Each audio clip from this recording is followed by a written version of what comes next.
So we do have 6 members. There's a lot of people getting pulled away right now, and I understand it's a busy time. And I also want to really respect everybody's time who comes here, so I'm very grateful. I'm excited about our guest today. We're going to turn it over in a minute. However, for the past year now, as our county's been battling COVID, it's been very difficult to get time and updates from Jim Shames and Tanya Phillips. So I know your other hat, if you can even call it that centers around health prevention programs and overdose tracking, which can be a really morbid yet still very informative part of how we do our work. Do you have any updates on those two fronts? Yeah, I would say from the prevention side, with our alcohol and drug prevention and problem gambling, it's definitely taken a hit from COVID. So both my staff, who are the coordinators of those programs, have been pulled into the COVID response, but it's actually been a little bit harder to collaborate with partners. So it was really hard to have our annual art contest with kids not being in school. So typically we would have around 300 art submissions for our alcohol and drug prevention, and we had like 20. It was really trying to get parents this time around to encourage their kids while they were at home to participate. So that was a lot harder. The Prevention Coalition just isn't as active. So it definitely feels like not being able to meet in person has impacted a lot of that work as well. So right now, regarding that, we're just trying to get back on track, following a lot of what's happening up with legislation and stuff of that nature. So I think next time I'll try and do some updates regarding those programs. Syringe exchange is one that has not slowed down in any way, shape, or form. I pulled numbers quickly for you guys just because I haven't been able to do any updates. That's another downside, is I don't have our epidemiologist that normally runs my quarterly and annual report. She's full-time COVID as well. So we're not able to pull the detailed data that we typically have. But for last operating year, and Syringe Exchange ends up running on a fiscal calendar year, so October to September. We haven't slowed down by any means. We have not plateaued. So we had close to 5,200 encounters last year. So, and also, let me back up, for regarding COVID, we didn't stop our services. We moved outside. So where my staff and I can socially distance, and where clients can socially distance from each other and also us. And we do enforce masking. We haven't had any issues with people refusing to wear masks. Like, they get the importance of the masking. They understand if myself or Elise gets sick, that program's closed for 2 weeks. We don't have a lot of staff in there. But we continue to hit record numbers.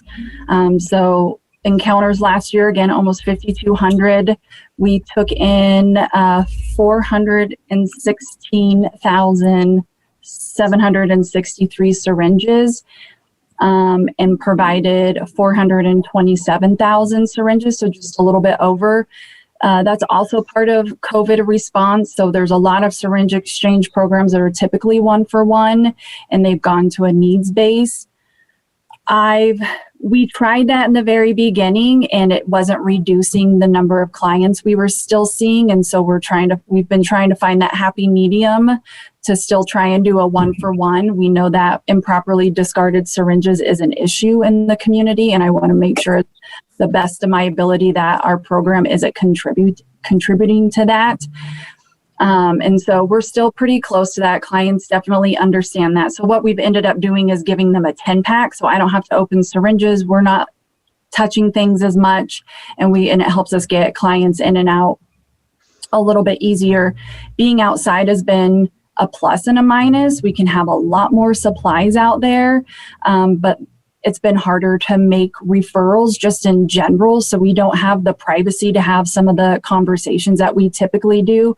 Everybody can hear your business. And so that's definitely been difficult. So more referrals happen when clients come in the beginning, but we definitely still try and make those. so there's that piece. And then we still our referrals decreased at one point. I pulled staff in to take over before I had hired. I trained her for a couple hours and I was like, don't worry about referrals, just get people in and out, get them their supplies. And so our referrals were a little bit lower. So we had 790 referrals. Top ones are always HIV, Hep C, naloxone, and then treatment. The trend that I'm seeing in syringe exchange is we're not slowing down by any means. Usually winter months we're slower. We're not slower at all. October, November, December, we pretty much have 1,500 encounters already, and we've exchanged 136 syringes in and given 139,000 out. So we're not slowing down by any means. And so that's something that's different for us is the past 4 years, winter, we always decrease some, and that's not what's happening. We're also seeing some clients from Northern California. So my understanding is that their syringe exchange programs shut down. I've heard a couple things because of COVID, and I've also heard some political things as well. So we are seeing clients come from Siskiyou County into Jackson County just to get services. So that's the unfortunate part. But I mean, I'm proud that we were able to make it work during COVID. I'm happy that people continue to see us and that they feel safe. Pre-COVID, Chief Clausen connected us with Rogue Retreat, and so we were out there doing some harm reduction as well. But COVID and having to keep staff safe, we stopped doing that. Hopefully we'll get back out there at least to do some testing and stuff of that nature. We started to do testing again, a little bit more, being able to refer people into the building. So that took a hit during this time as well. So we're adjusting. It's not slowing down. Overdose responses. So we did issue an alert 4 weeks ago. And typically the last 3 years that we've been monitoring overdoses, it's definitely like the December, January, we'll start to see a spike in overdoses. So we were a little bit more prepared this year. I worked with HIV Alliance and Max's mission to come to Syringe Exchange for HIV Alliance, come to Syringe Exchange once every week instead of twice a month for duration. Max's mission did another event for us during that time as well. We ended up having to issue an alert about 4 weeks ago. We just saw an increase from Medford Police Department's response, EMS, and then also hospital admissions. This week, we're watching it pretty closely again, just to see, because last week we had a little bit of a bump there. So I'm looking to see what happens this week. And so, that process is still going. It is unfortunate at this time. I'm not getting data any longer from the sheriff's office, from their medical examiner. So that was part of our system, is that entity, Tim Pike, would give an Excel spreadsheet and a heads up. So when there was a fatality that was part of our data. So right now, again, Medford Police Department, Central Point Police Department, they know I don't get that data. So they're making sure that if they respond to any fatalities, that they give me the heads up as soon as possible so that we can still be looking at that fatality as part of our data and being able to trigger those alerts. Scott, I don't know if you want to add anything, or Dane, or I think Julie's on this call regarding overdoses. I know Donnie, by doing that increase, we did a lot more doses. We did approximately 66 nasal in January. We did 86 new naloxone. We did 177 IM doses for refills. So I think just by doing that every week helped increase getting the naloxone out there. Mm-hmm. We're still doing Compassion Highway twice a month. And we're hoping to maybe possibly get into like when the prime peers get in place and everything's up and running, getting them into maybe like Rogue Retreat.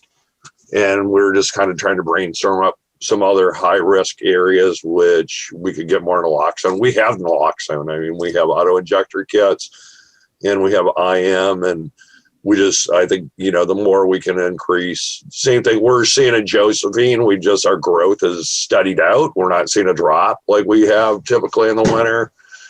And so it's just our new norm is normal. And we just have seen an increase. We're trying to connect people back to care, with the resources. And, when they ask the question about treatment, our prevention specialist is just handing out the flyers to get them connected to care if we can. So I think that's the key is now, with the increases we've seen, if we can connect the people back to care is the biggest thing we can do. And setting them up with the naloxone, I think, what Tanya is doing down in Jackson County is amazing. And we're trying to mimic that in some other counties as far as like an overdose response team. But it sometimes is like getting that communication where the overdoses are happening, like through the hospitals and the police departments communicated to agencies such as us so that we can respond to get naloxone out there. That's the key piece. Mm-hmm. But no, I think we're doing a bang up job with Jackson County Health and getting naloxone out. So we just need to brainstorm up some other locations, especially rural locations are the key, and having them prepared. But I think we did 3 police trainings down there, Tanya, that we got refill kits for some police departments, Jackson County Sheriff's Department, and then 2 other local small police departments that we got naloxone for. So that's important. Yeah. Julie or Chief Clausen, did you have any comments on it? Because I'd love to hear from both of you. Just have a second. But. No, I don't have anything to add other than I just really appreciate the work of public health and Tanya. And I know she's up to her eyeballs in COVID stuff right now, but if it wasn't for her and the program, no one else would be tracking this data. So I keep putting plugs into other police departments here locally to get her that data because it's really important. And when we do see a spike like we did see this week, it's important to get that data out quickly. So that's it. Thanks for everything. Yeah. Julia?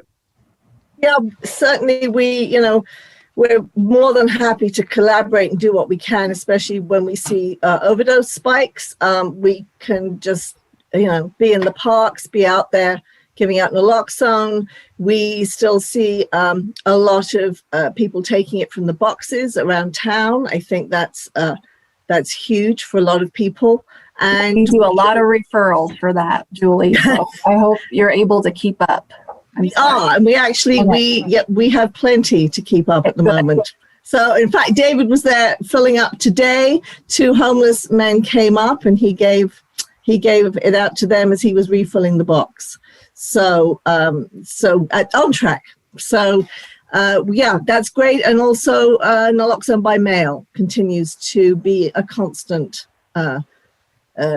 resource there for people who. So. We're just looking at getting more boxes out there, but whatever we can do. Well, if I can just take a quick moment and reflect on what was just shared with all of this. We've got our needle exchange program from our county health department talking about how the chief of police referred them to the urban campground so that we can protect and support the people who might be there in need. We've got our county health department throwing up the bat signal when we're concerned about overdose death spiking, rallying the troops with HIV Alliance, Max's Mission, and others coming in to provide supports and engagement. As scary and heartbreaking as this is, to hear that kind of system collaboration, system alignment, and really a focus just on individual health is really inspiring. So thank you all for that kind of work. I don't think that exists in a lot of communities, unfortunately, and it's pretty dang cool that it exists here. So. It doesn't. So just so you guys know, because I haven't been here in a really long time. So pre-COVID, I was approved to present our overdose surveillance and alert system in Philadelphia for the APHA conference, the American Public Health Association conference. And even I've helped other counties try and implement this, like Deschutes and stuff.